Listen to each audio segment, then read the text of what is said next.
So it's a little chilly today. This is the Dog Walk Chronicles, and what I wanted to talk about, I noticed that Stephen Colbert and Jimmy Kimmel, unless I'm not reading this right, are getting kicked off of their shows. Okay.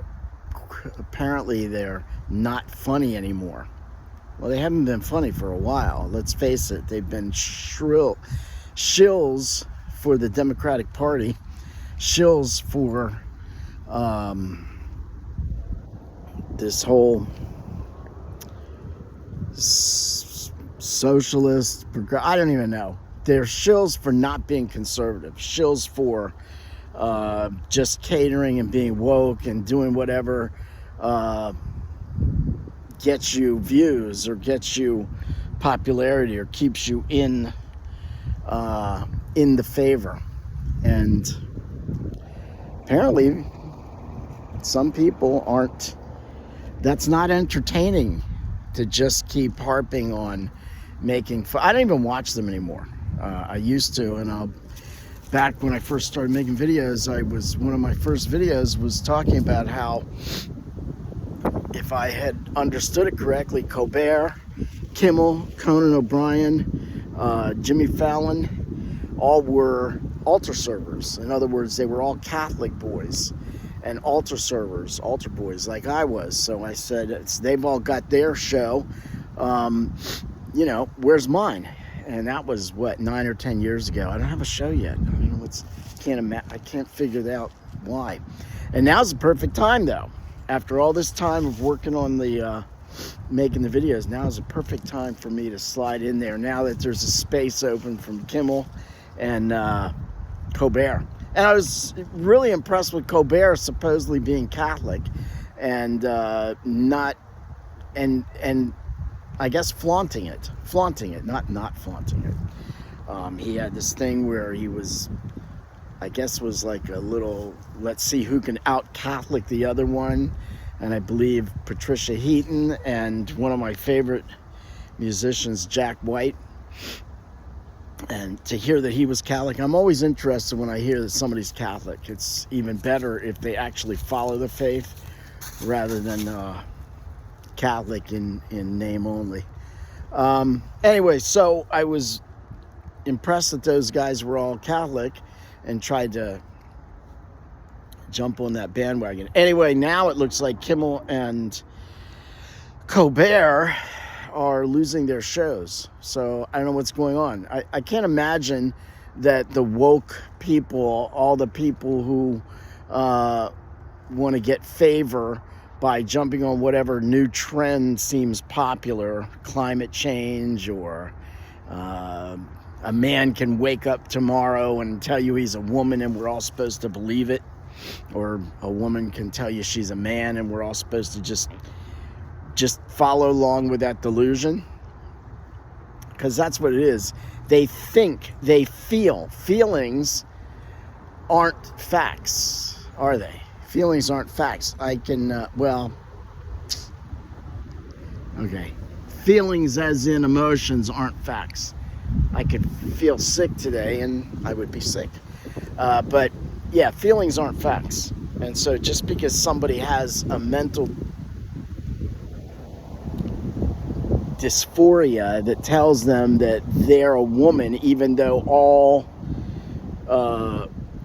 physical and observable facts show that they're a man, and they think they're a woman, then the problem is in the think, not in the physical, but it's in the thinkable, the thinking. There's the problem. Anyway, so Colbert and Kimmel out, and I certainly have no problem with that. But if they want someone to come in and throw some conservative slant, to not make fun of the family, to recognize that a man and a woman, a husband and a wife, make the best combination to take care of children and to raise children, and by raising children and staying together as a man and wife, husband and wife, that they make a strong family unit, and that family unit makes a strong family unit with their neighbor and that neighbors and those neighbors, and that makes a strong town, a strong community. If you can get on board with that, if you want a strong country, because everything these people have been talking about, everything that the school system, everything that government seems to be pushing these last 20, 30 years or whatever, is telling us how bad we are. Every country has bad stuff, but if all you're going to push is the bad stuff, then what? If you're pushing only the bad of your country, then your children are going to be raised to think that there's nothing about them that's good. Everything is bad. Their whole history is bad.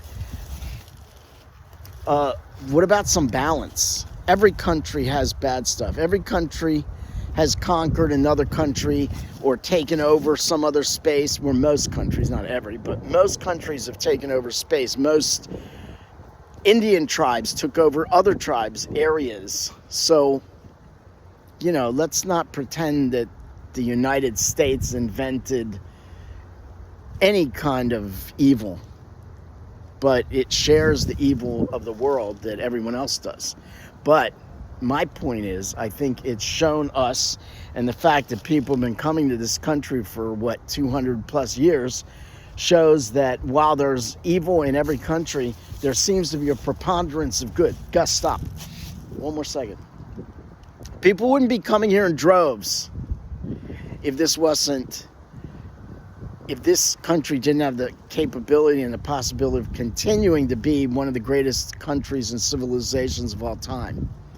So instead of saying what's wrong with the country, how about continuing to make it better and better and better? There's no denying things have gone wrong, but there's also no denying that the United States saved Europe twice in the 1900s, in the 20s and 30s, and then the 1940s.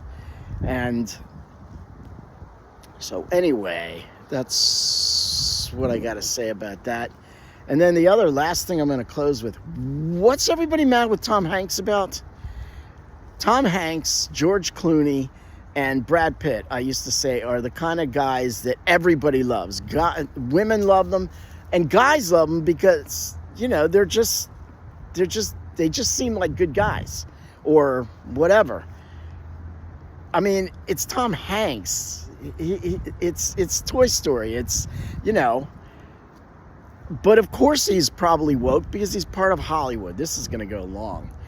And that's where I'm going to close that. I know that there's been some scuttlebutt that Tom Hanks, along with some others, are involved in that island of, what's the guy? The guy who killed himself because he was supposedly working in a ring of prostitution or something on his special island that Clinton and so many other famous people have supposedly gone to. So if that's the thing about Tom Hanks, okay, well, but that's old news. We heard that was a rumor like a year or 2 years ago. So what's everybody beefing about Tom Hanks right now? That's my other question. So anyway, let's continue to pray for our country. Let's ask the saints to pray for our country. Mother Cabrini, pray for the United States. Mother Cabrini's movie is coming out, and she was, I believe, an Italian who came to this country and worked with the poor in New York City. And so a great time to ask Mother Cabrini to pray for this country. Stop, and let's continue to pray for the souls in purgatory.